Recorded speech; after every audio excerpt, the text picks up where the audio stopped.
Olá pessoal, tudo bem? Resolvi fazer esse vídeo rápido, né? Fazer um vídeo que passe assim rapidamente, o máximo que puder, né? É um vídeo de reflexão cristã, reflexão sobre a ética cristã, né? A ética de quem se diz cristão, né? Principalmente direcionado a essas pessoas que confessam Jesus como o seu Salvador, mas também as pessoas que querem produzir uma crítica, né, sobre um sistema, né, de um cristianismo cultural que, né, anda aí em púlpitos de várias igrejas, né?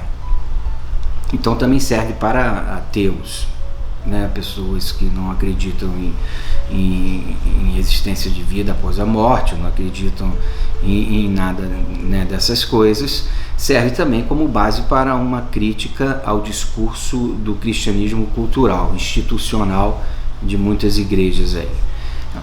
Claro, voltando a dizer, ele é um vídeo especificamente para as pessoas que se dizem cristãs, que dizem que Jesus ressuscitou 3 dias depois da morte, que acreditam nisso, que acreditam que existe a vida após a morte, que acreditam que existe o juízo do Criador, né, que acreditam em todas essas coisas.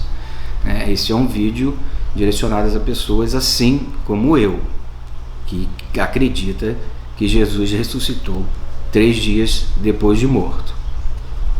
Bom, e procura ser o máximo cristão. O que consiste essa reflexão, né? Para ficar bem claro, ela vai consistir nessa dualidade, nessa dialética sobre o coronavírus, a quarentena, né? E qual o princípio espiritual ou ético, né, que um cristão deve seguir frente à pandemia do coronavírus, né? E a questão da quarentena ou a questão daqueles que defendem a economia, que acha que não tem que parar, que o trabalho tem que continuar, porque eu preciso comprar o pão amanhã, né, ontem.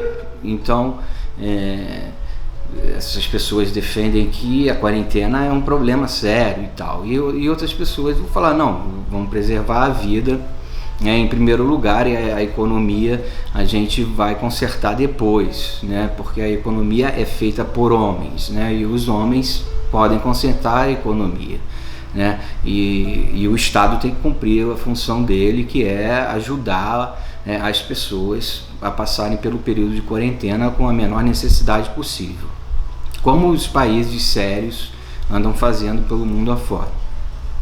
E claro, tem países que não estão realizando a quarentena. Acho que o Japão, por exemplo, vou citar um, né? Parece que não está realizando a quarentena, mas a doença está crescendo lá dentro do país.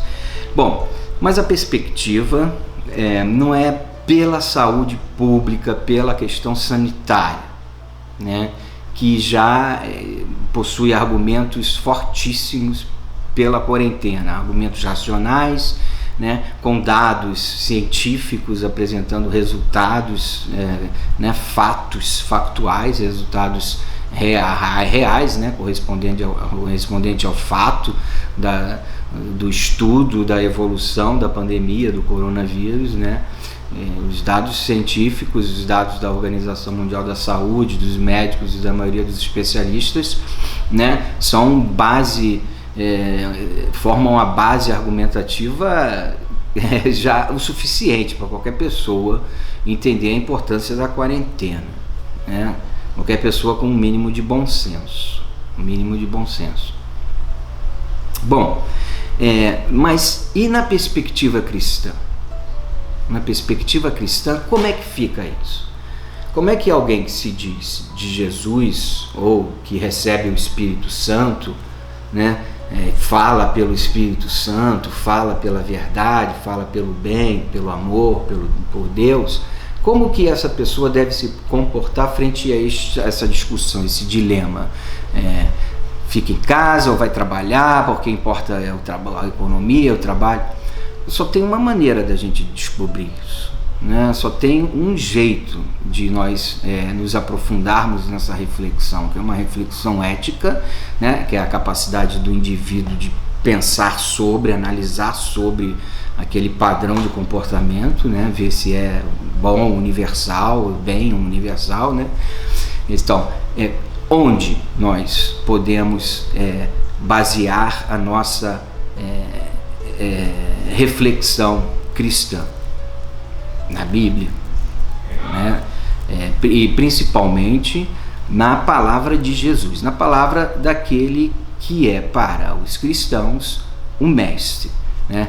E os ateus que pretendem fazer algum tipo de crítica a comportamento institucional religioso aí de muitas igrejas e muitos pastores, ricos ou não, né? Também pode acompanhar agora esse raciocínio que é bem simples de compreender.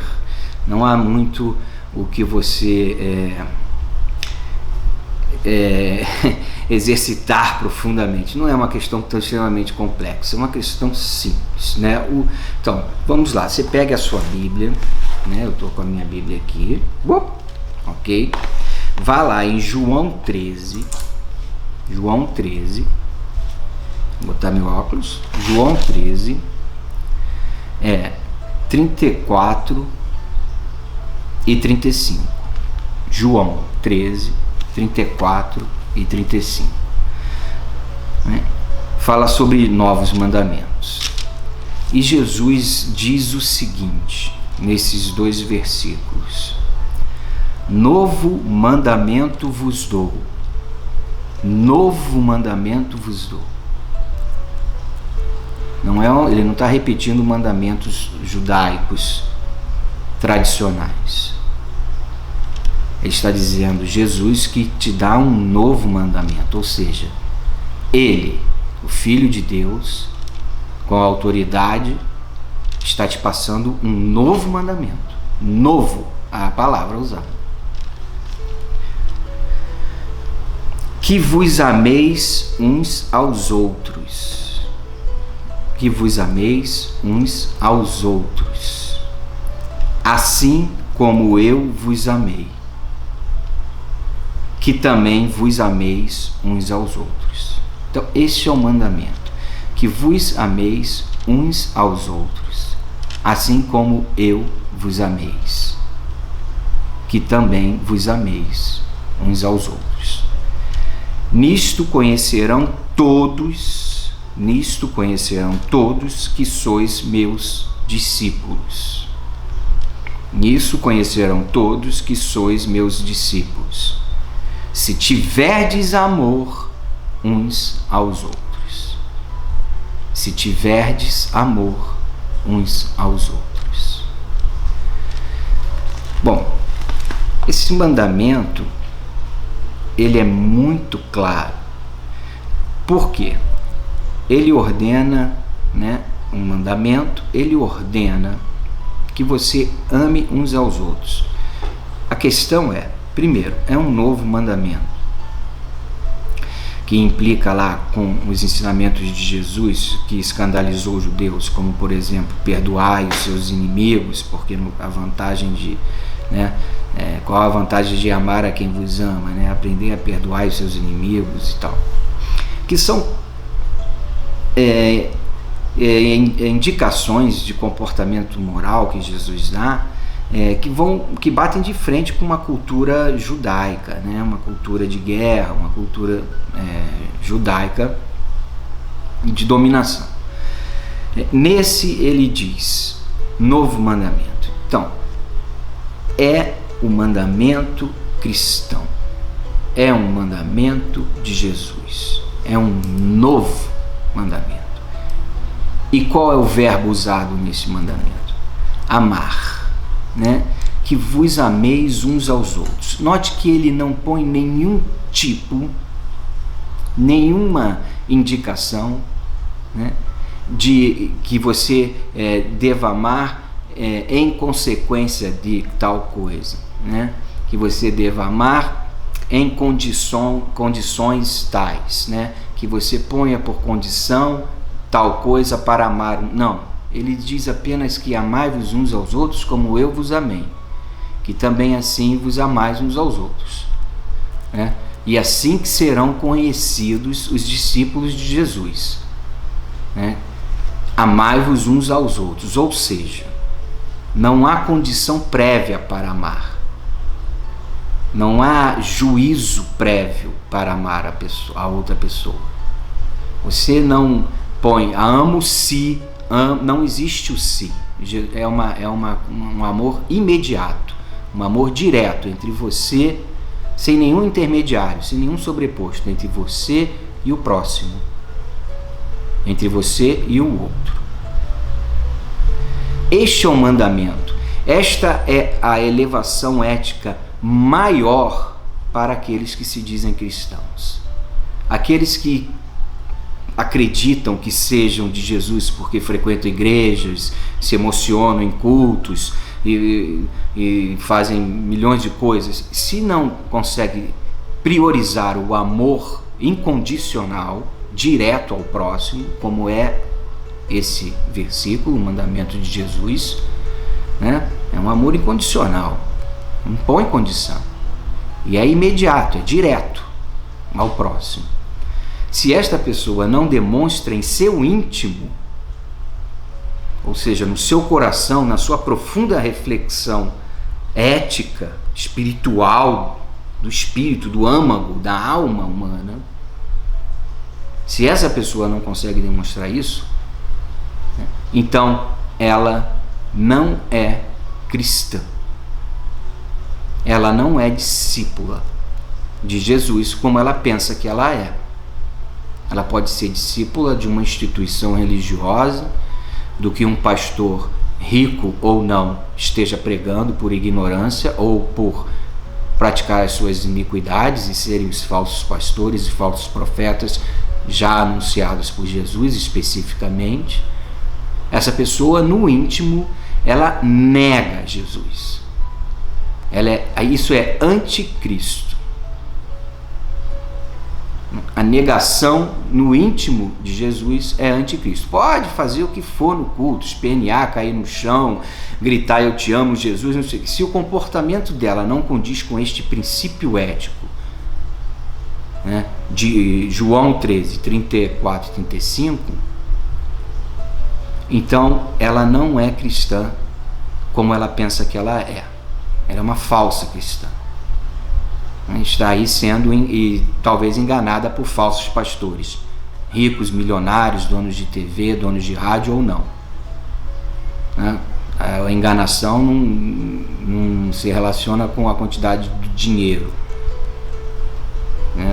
Você pode ter pastor pobre enganando, apenas não está conseguindo tirar dízimo suficiente, quanto o pastor rico enganando está tirando dízimo o suficiente por aí. Mas enfim, isso é uma outra discussão. Mas o princípio ético para o cristão é amar incondicionalmente, imediatamente, sem nenhum interposto, sem nenhuma condição entre você e o próximo. Aí entra a questão da quarentena. Como enxergam as pessoas a quarentena? Dentro dessa dialética contrária, sim para a quarentena, não para a quarentena. Sim para a vida, não para a vida e sim para a economia, né? Vão morrer algumas pessoas, fazer o quê? A doença é o problema, mas a economia tem que continuar. Não importa é salvar o máximo de vidas, né, para quem defende a quarentena. Importa é que se salve vidas, a economia arranja-se depois. Então, nesse ponto você vê perfeitamente a separação do que aqui eu posso dizer, né, a separação do joio do trigo, que é o íntimo. O que no íntimo essa pessoa verdadeiramente, né, dá valor. Em questão da economia ou a vida do próximo.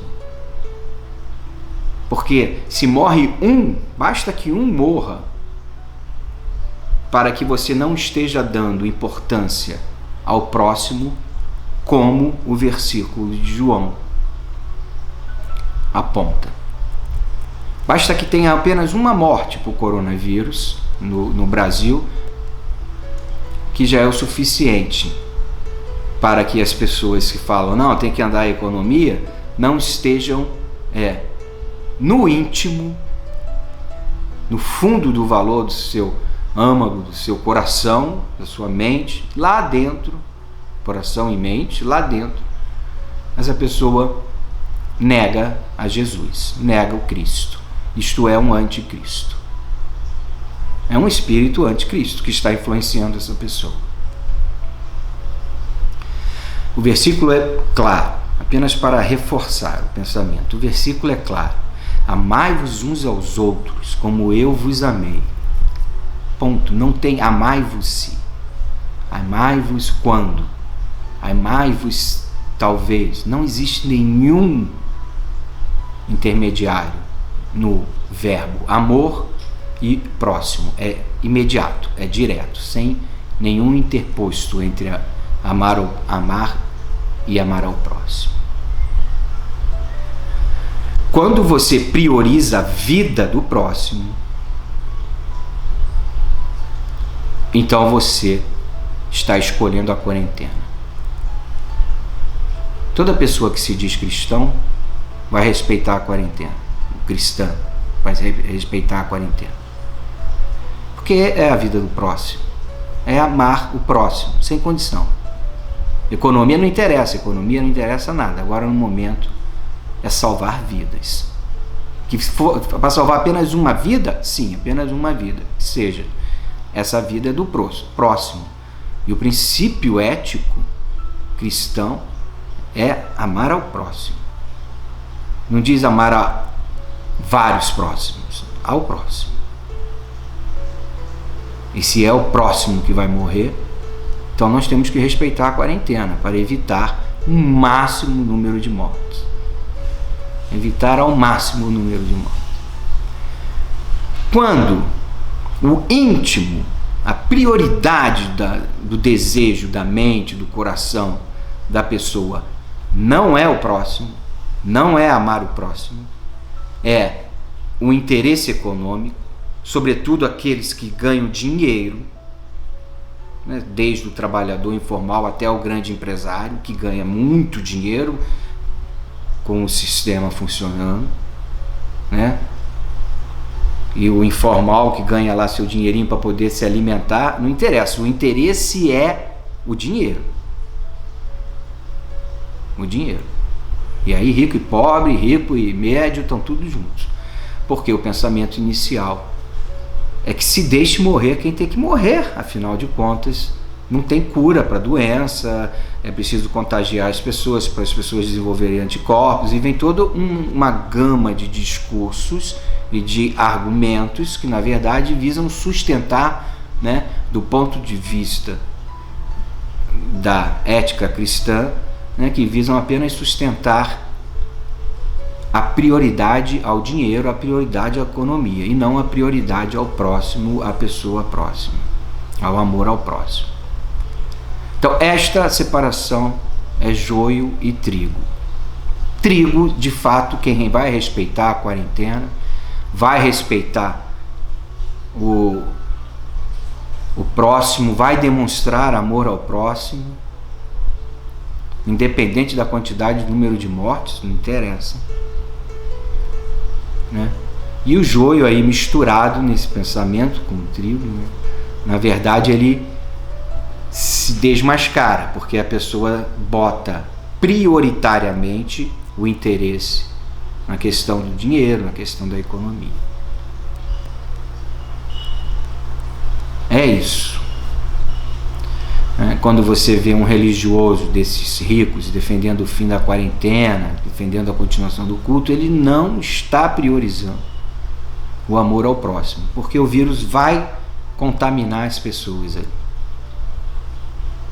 Ele vai provocar pelo menos algumas contaminações. Porque o interesse dele é o quê? Manter a igreja cheia, né? Qual é o interesse dele? Continuar pedindo seus dízimos e ofertas? Qual o grande interesse? Amar ao próximo não é. Esse religioso, ele está tendo o comportamento do anticristo.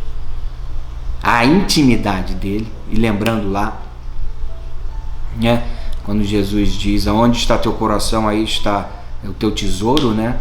Que é o seu valor, aquilo que você realmente dá valor, e a intimidade desse sujeito, né? Seja pastor rico, ou seja pastor pobre, seja pastor dono de TV, de rádio, não interessa, pastores, é a questão econômica, é a questão do poder, do domínio. Só pode, para querer manter as igrejas cheias, mesmo com o risco de morte das pessoas que estão ali frequentando a igreja. Sabendo disso, tendo consciência disso, ele ainda faz a negação a Jesus, amai-vos ao próximo, e prioriza, né, os seus cultos e para a arrecadação de seus dízimos, a arrecadação de suas ofertas, para a sustentação do seu status de poder, seu status religioso, é tudo por interesse próprio. Esta é uma reflexão, não é uma ética cristã, como em João 13, 34 e 35. E por fim, né, para finalizar esse vídeo, nós temos aí caso de pastores que pediram perdão porque promoveram culto e pessoas foram contaminadas por vírus e tal. Acho que é na Coreia, né, nas Filipinas, lá não lembro especificamente, mas isso aí é fácil de pesquisar, que você vai ver. Inclusive o governo local está querendo processar esse pastor por crime contra a humanidade, tá? Aqui no Brasil nós temos esses iníquos de sempre, né, pregando aí que a quarentena é uma bobagem, que Satanás é coisa de Satanás, que Deus vai livrar. Bom, sobre essa questão do livramento, se você conhece a palavra, vamos no culto porque Deus vai livrar do vírus e tal. Se você conhece a palavra realmente, se você é uma pessoa que no mínimo estuda, independente de pastor, não fica dependendo do pastor, do que o pastor vai dizer ou do que o pastor pede para você ler, você mesmo estuda, busca conhecer, independente de ninguém, né, no exercício luterano, né, você e a palavra de Deus, sem interpostos, sem sacerdócios, sem religiosos. Se você é uma pessoa assim, que busca estudar, né, a palavra de Deus, você conhece que quando Jesus estava jejuando no deserto, lá 40 dias e 40 noites, Satanás apareceu para tentá-lo. E uma das tentações de Satanás foi pedir a Jesus: se você é o Filho de Deus, se joga desse monte aqui lá embaixo, porque está escrito que aos anjos Deus mandará que o protejam para que nada corra e tal, e os anjos vão vir aqui e vão evitar a sua queda para que você não se esborrache lá embaixo. Satanás faz esse desafio para Jesus.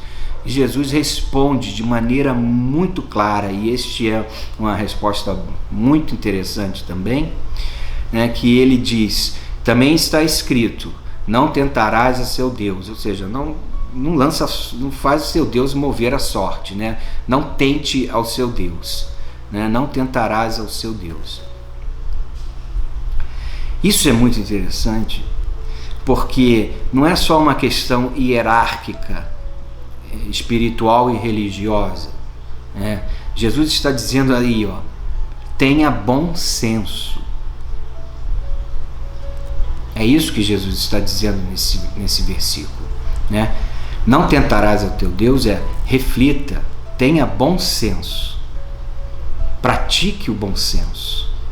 O bom senso é saudável. Não desafie seu Deus, não crie a seu Deus situações para mostrar que você está protegido. Tenha bom senso.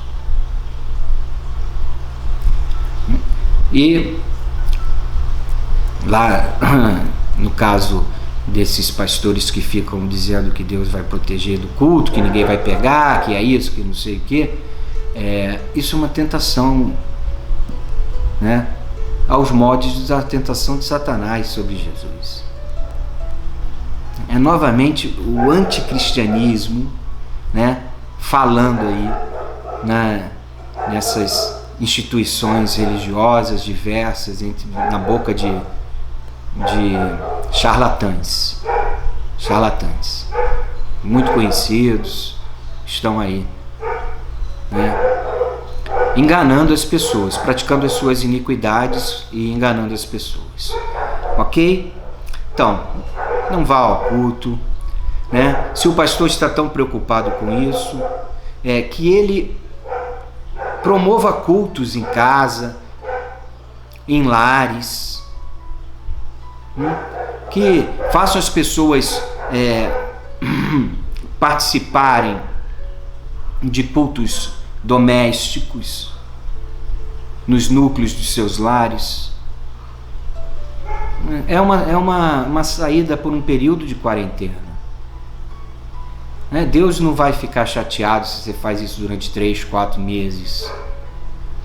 Deus não vai achar que você é menos fiel se você praticar os cultos na sua casa, ou se você recolher as suas orações no seu íntimo, na sua casa.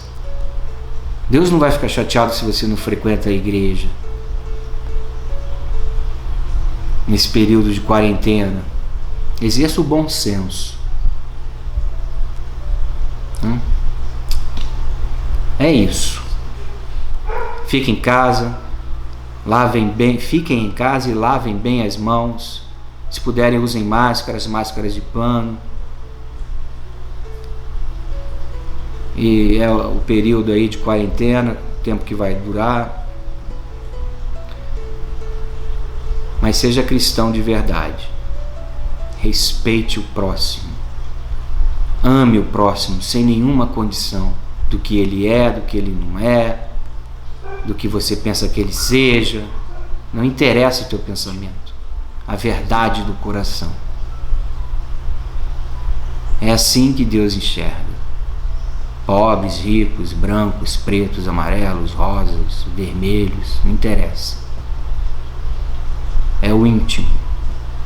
Se o seu íntimo prioriza a economia, o dinheiro, você não está sendo o cristão que você diz ser.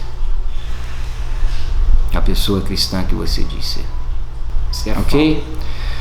Se você acha que alguém tem que assistir esse vídeo, alguém que se diz cristão, cristã, evangélico, crente, enfim, caminhe para essa pessoa. A paz do Senhor Jesus. Amém.